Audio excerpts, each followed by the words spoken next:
So, what is happening after Loki Season 2 is being continuously covered in this TV comics. We have covered 2 episodes of it, and today, it is the turn of the 3rd episode. Those who have not seen the previous episodes, you will find the link in the description below. For now, without taking much of your time, let's start. The story begins with Jimmy, who is a variant of Lovin, and he is currently recording a video for the new TVA. In this recording, Jimmy is telling that he is enjoying working with TVA, and he is happy to be a part of it. For this shoot, Miss Minute is asking Jimmy, why did you choose TVA? Jimmy is about to answer, but Spider-Gwen comes here. She says that there is an emergency, and we need backup. Hearing this, Jimmy leaves with Gwen Stacy, and Miss Minute feels bad about this. Then, after this, we see that Mobius is in the hospital for TB, and Mobius is under the care of Dog Clock. Dog Clock tells that Mobius' condition is better than before. She also says that what we are facing is very strange. On this, B15 tells that a team is working on this, and we have completely locked down TA. On this, Gwen Stacy tells B15 that it has not been completely closed.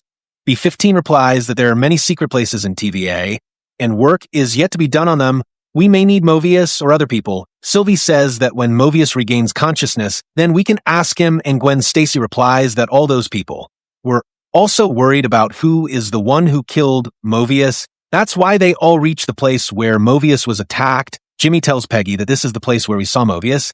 But now here they also come to know that someone has cleaned Mobius' blood. Then Jimmy says that there are cameras here. We can check them, and Gwen says it is revealed that this has already happened and the team did not find anything in the footage. Then Jimmy climbs the wall with his claws to see this camera closely, and he sees that the wires of this camera are removed. And after seeing this, they all come to the conclusion that there is someone who is hunting them, and there is someone in TVA who is making them his prey. Also, the person who attacked Mobius knew very well how to escape from here after attacking. That is why they investigate this hallway. And Gambit says that people do not disappear just like that. There must be someone who must have gone down. Then after this, Ingress asks Sir Second to get some CCTV footage. As soon as Sir Second comes here, he says that we should think about it a little because this information can only be given by Miss Minute and Doc Clock. I handle its security here. Peggy replies that we have a lead and we have to go down. Sir Second replies that you all are wasting your time. Still, he tells that this hallway leads to TVA's RNA. Hearing this, the team wonders who else can go to RNA apart from them.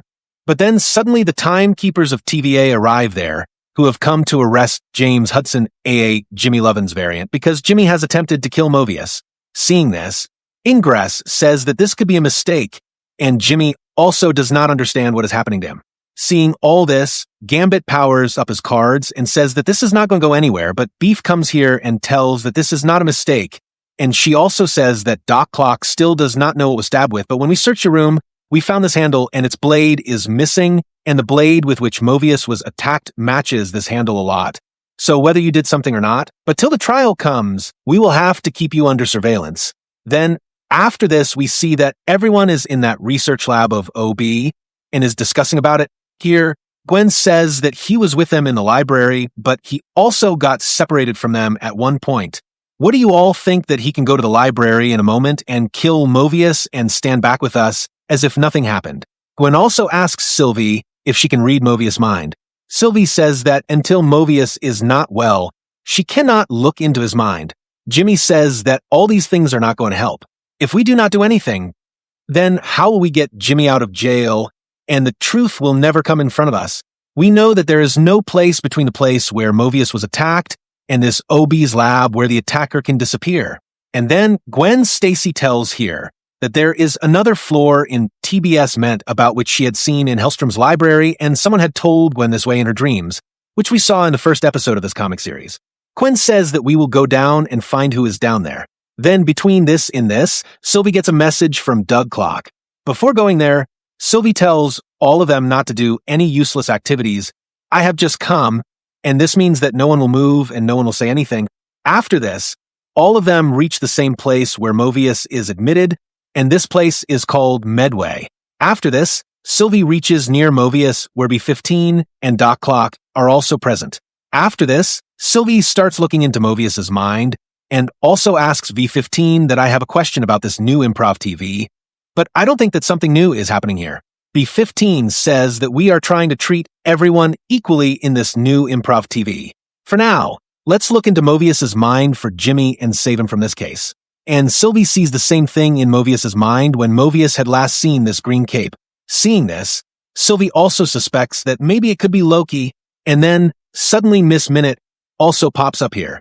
She says that we are not sure, but we have traced the weapon that killed Mobius. On the other hand, Gwen Stacy is telling everyone in OB's lab that she sees a kind of dream every night, and these dreams are gradually becoming clearer. She sees herself in the hall, where she is now able to see things in more details. Hearing this, OB asks who is showing you this. But then B15 and Sylvie also come here. Sylvie tells here that Miss Minute and Dog Clock have figured out that the thing that has stabbed Mobius is a reality shard, and because of this shard, this madness is spreading in TVA and other timelines. Gunn asks B15 that did you find a reality shard here in TA?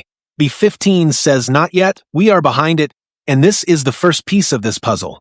Then Gwen says that maybe we should go down and find it. B15 replies saying, no, whatever is going on down there wants us to come down. Gwen says what if someone is trying to help us? Who knows if it is Loki? Sylvie says it is not him. Our Loki is gone and he cannot come back. And B15 Gwen orders Stacy that we are tracking the reality shirts. We will find out who is behind this, and for now Jimmy is clear. And you all have to stay on this label. And this is my order. On the other hand, Gambit goes to meet Jimmy, who is in the cell of TVA. Gambit gives Jimmy a pie from TVA and says that you saw your disease in that fair. Gambit says that I have not come here to talk about him. I have come here because this place is not for loneliness. We can talk about politics. We can talk about people dying, but not about the disease. You know, you got these clauses from your father, and this jail does not seem to be a big problem for you. I think there is some story here and in the cell. In this side, Jimmy takes out his claws, and then we see a strange thing on the claws. Here on Jimmy's claws, its adamantium was merging like venom on Eddie Brock, and I have seen this thing for the first time in any variant of woolen. And on this side, we see Gwen Stacy going towards the basement of the T-Bay. She is telling herself that she knows that it is a bad idea, and B15 has also refused this thing, and reality shirts are also a dangerous thing. Here, Gwen feels that someone is calling her, and that is why she reaches there by following her dream. She sees the code in front of her, and the codes which Gwen had seen in her dreams, she inputs them here, and Gwen tells that maybe B15 and Sylvie are wrong, because there is something that has pulled me here, and then we see Gwen Stacy has reached in front of Wanda. Here the story of this Wanda is completely similar to our MC616. This issue has also been made by its makers. It has been confirmed, but it is not clear yet whether it is of 616 itself or of a reality where events like 616 occurred. For now, this episode ends here, but when this episode came in front of the people, then MCU fans got excited in the same way as they are getting today after seeing the leaked concept art of Doomsday. And on the other hand, I had told in its second episode that its villain might be Wanda. So far, this comic story is doing a great job, and you must be liking it too. Now, its further parts are going to be even more dangerous. So if you don't want to miss it, please subscribe to the channel, and don't forget to share your thoughts in the comment box below. For now, we will meet with the next video. Until then, enjoy. Take care, love you, and bye.